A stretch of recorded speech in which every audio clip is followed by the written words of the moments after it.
organized ecology program.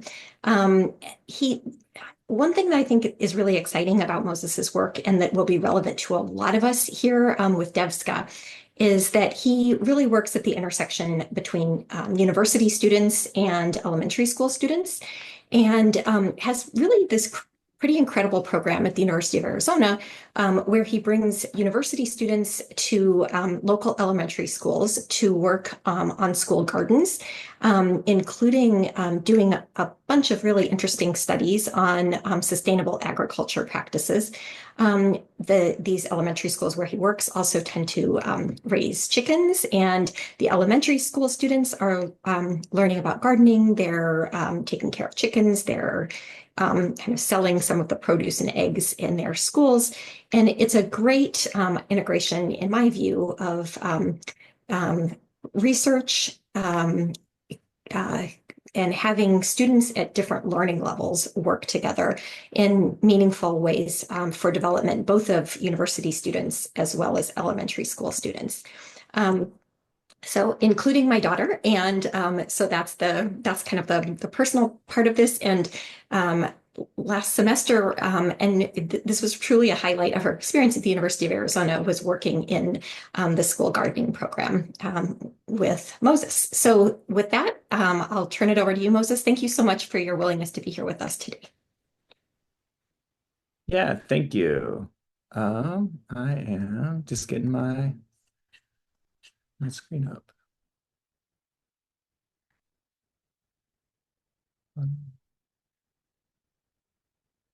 Okay. Are we good on the screen share? Oh, well, thank you Yes, for good. having me. My name's Moses Thompson. I'm the director of the School Garden Workshop in Tucson, Arizona.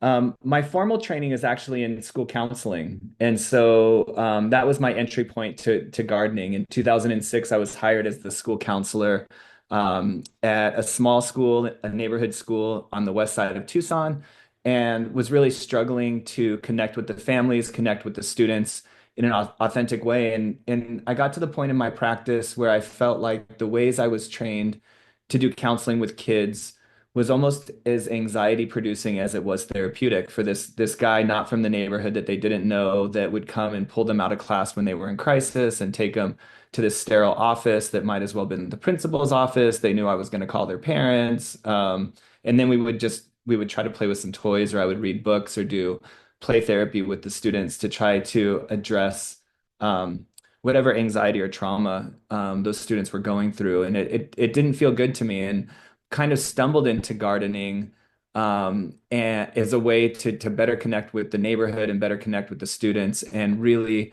feel like I stumbled into something quite magical where immediately the experience felt so much more therapeutic. It felt culturally responsive. The community is a community that has a long history of agriculture, and so those parent and grandparent connections felt really powerful as we began to build that program. And so I come to the world of gardening and sustainability through a human development lens and through a social and emotional development lens. And that's really where I feel like gardening with children's that's where the superpower lies for me. That we know that it's important to connect students with their food system.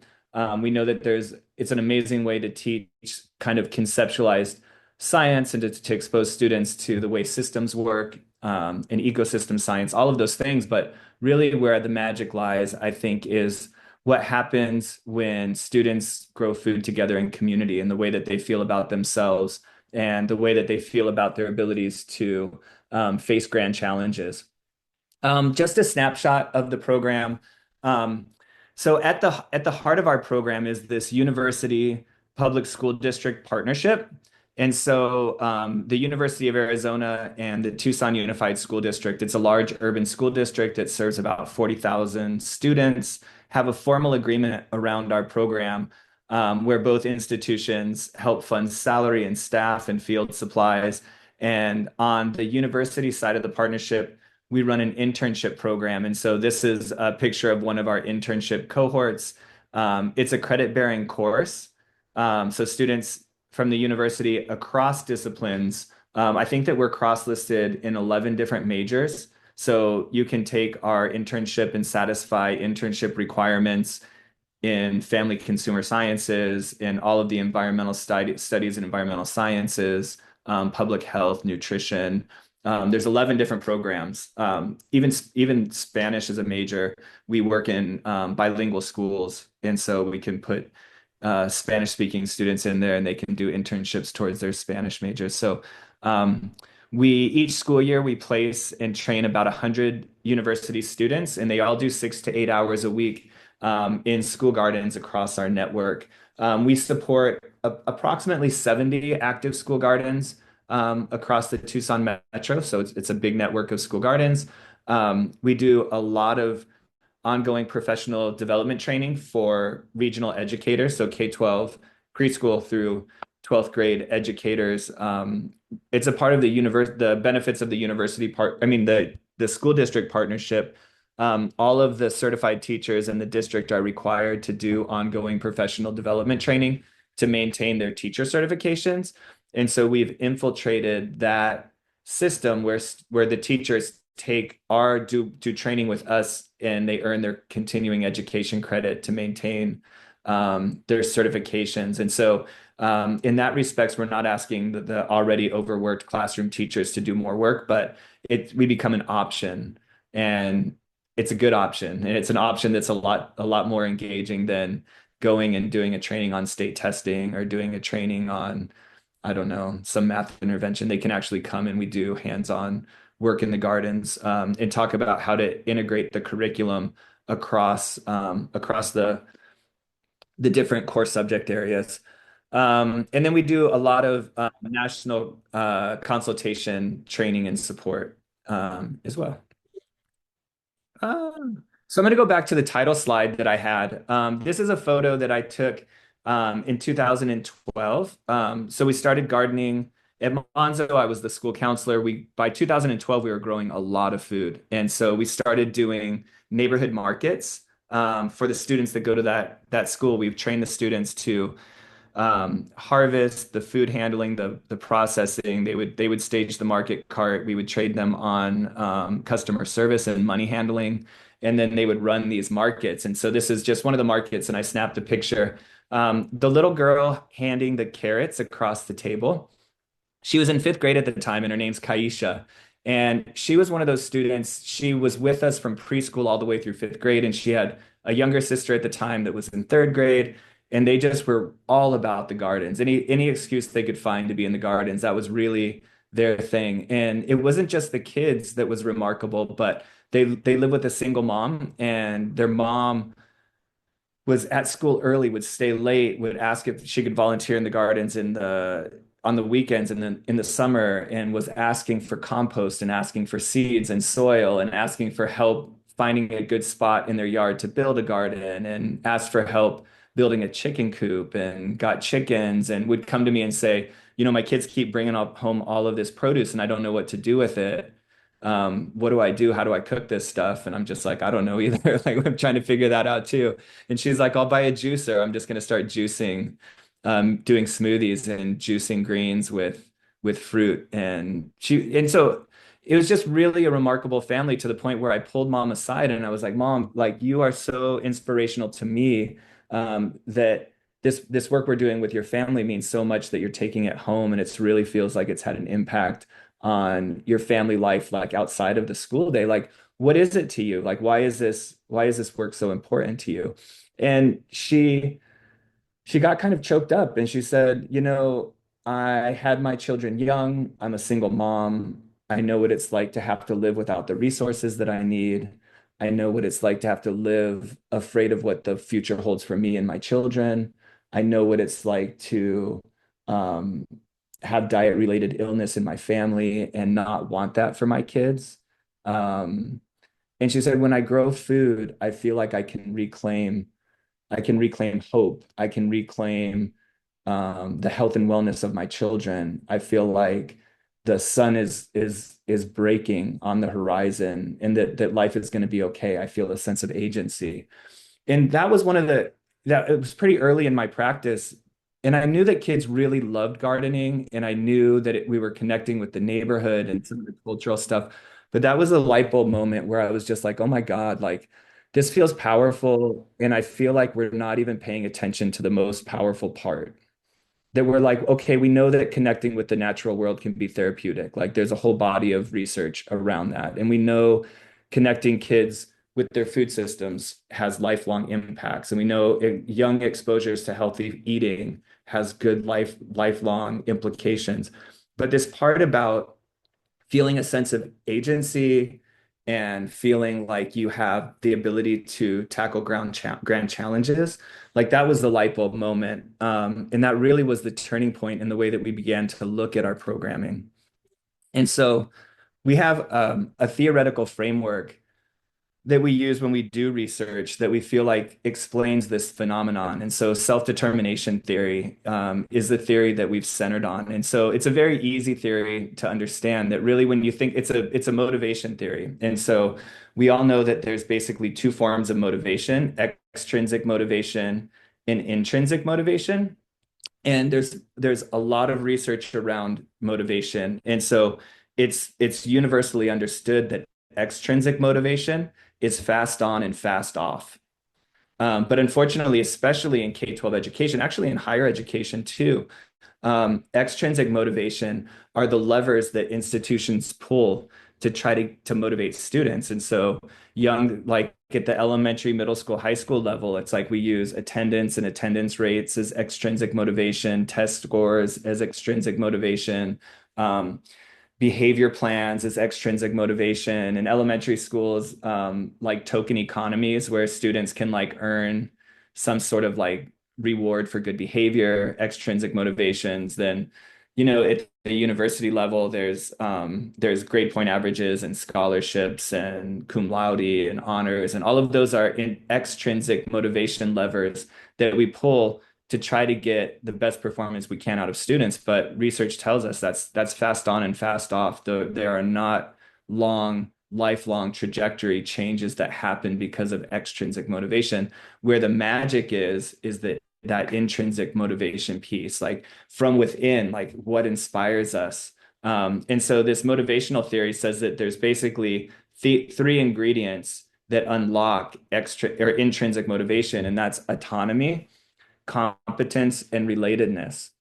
And so I would challenge everybody that's here today to think about that. You can think about any domain in your life, and those domains where you feel intrinsic motivation to excel are probably areas in your life where you feel a healthy amount of autonomy, where you feel competent and you feel a connection to the work, the relatedness.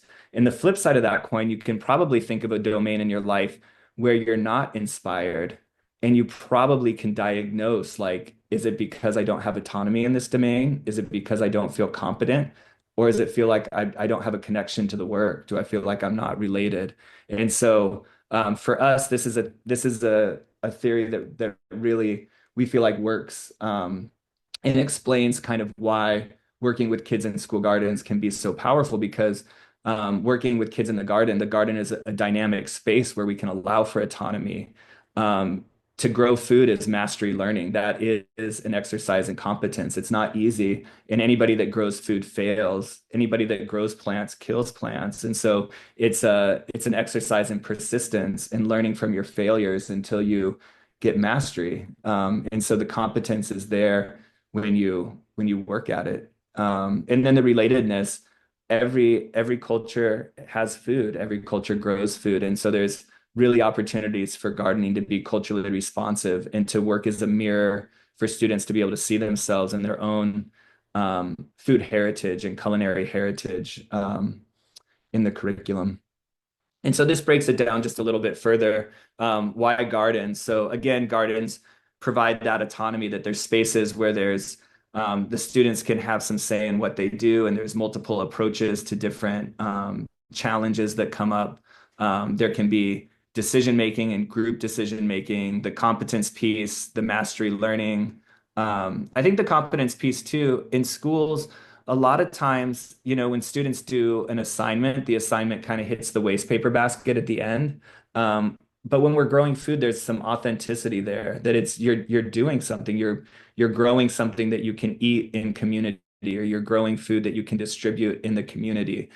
So I think that it's a level of competence that feels different than just getting like a good score on a math test or a good score on a science test. And then again, the relatedness piece, the culturally responsive piece, where we can engineer our programming to be a reflection of the communities that we work in. One of those pieces, the relatedness piece, the culturally responsive piece, I'll throw a link in the chat when we're done. But each year we do an annual culturally responsive publication, and we call it our School Gardener's Almanac.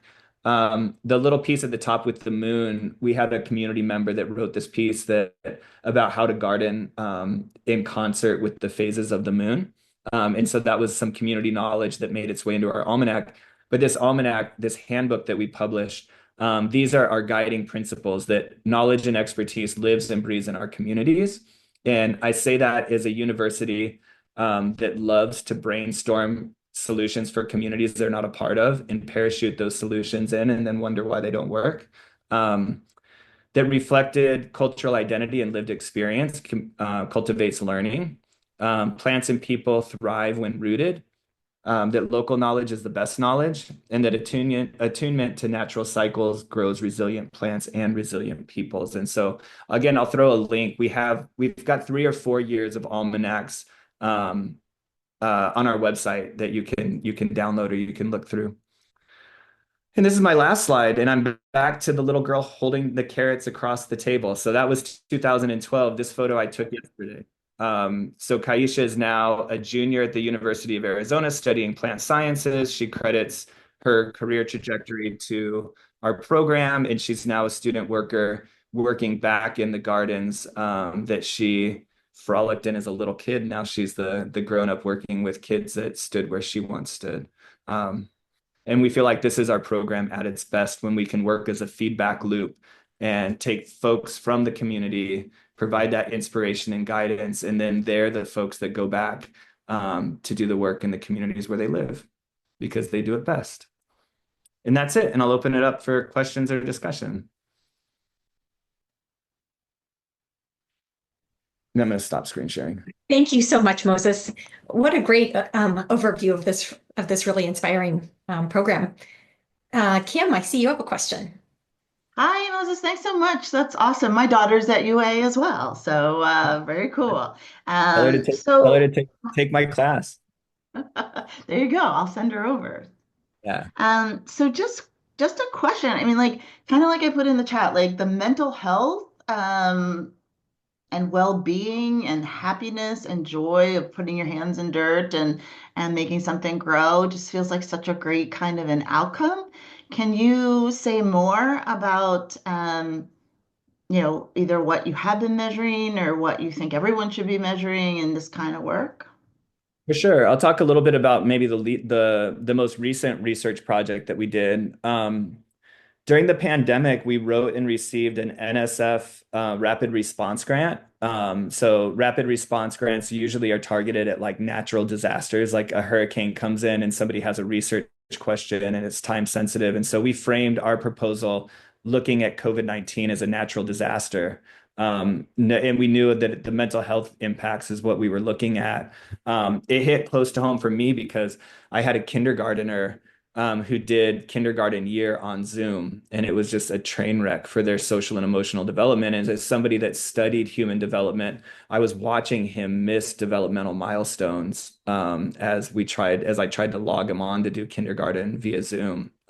So we wrote this grant, and basically what we are looking at is pandemic trauma in fourth graders because we knew it was coming. This was before it was even a big discussion. It was just like, okay, you cut school kids off from that socialization, you isolate them, the economic stresses that it was having on families, the stress of the threat of getting sick and knowing family members that were getting sick. We knew that mental health was about to go sideways. And so we looked at trauma in fourth graders, and then we were posed to get into the schools as soon as they reopened. And so we set up a design where we took 2 schools that had no access to school gardens and no history of school gardenings, and 2 schools that had gardens kind of in the DNA of the school experience. And so we did observations and interviews and surveys. And so we looked at the potential for school gardens to buffer pandemic trauma as the kids transition from remote learning back to in-person learning, and found really, really strong evidence that school gardens have this power to really buffer mental health and trauma. So that's one of the things that's there. The other thing that's really interesting that it's just stupid. Like I don't know. I'm not a researcher, so I feel dumb like not knowing this stuff, but we engineer everything in our program towards the mental health and social and emotional development of the kids. But when we started talking to students, or I mean teachers, and started doing research with teachers, they were reporting the same outcomes.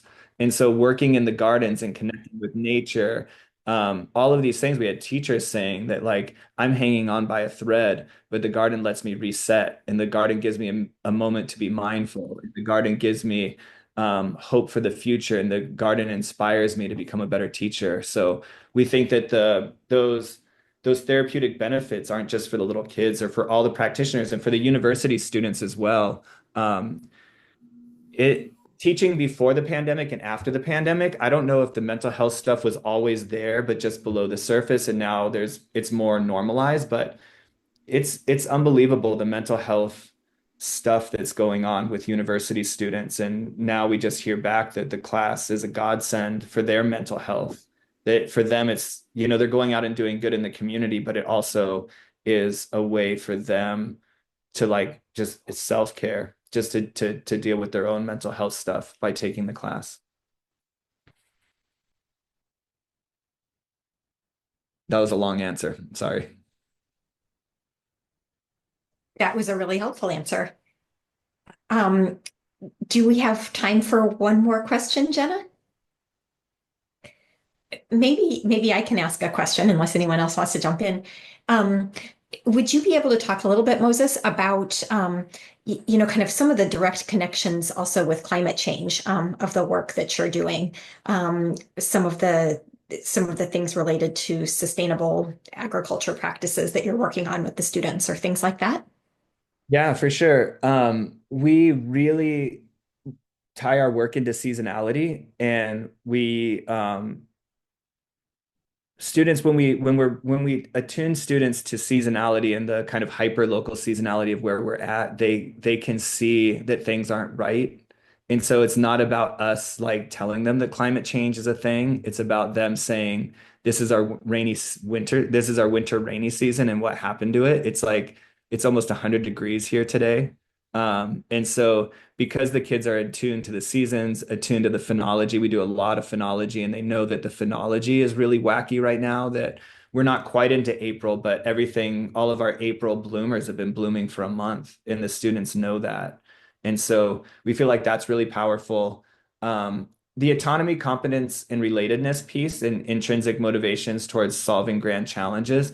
Climate change is one of those challenges. And for a lot of students, it feels really big, and it feels abstract, and it feels scary. And I feel like without unlocking that intrinsic motivation and allowing students to really feel this elevated sense of agency, it's paralyzing. And so we feel like we're introducing students to climate change, and they understand it on a deep level because they're not reading about it in a book, they're seeing it happen in their spaces. And then we're activating this sense of agency where it doesn't feel impossible and it doesn't feel abstract, but they feel like they have the skills and the knowledge and the determination to tackle these. And we do other stuff too. We do agrivoltaics, which is pairing photovoltaic solar with agriculture. And so we have research gardens where students are growing food under a solar overstory in the same footprint. And we're talking about water conservation and increased solar production when we can cool the panels down with the transpiration and with the evaporation so there's a lot. I feel like I just crammed in like a whole semester worth of stuff in a half hour. So I dropped a link for our website in the chat. And so you can find our almanacs. You can find all kinds of stuff about our program there.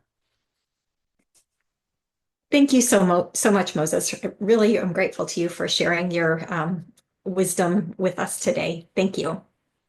Yeah, awesome. Thank you so much for having me.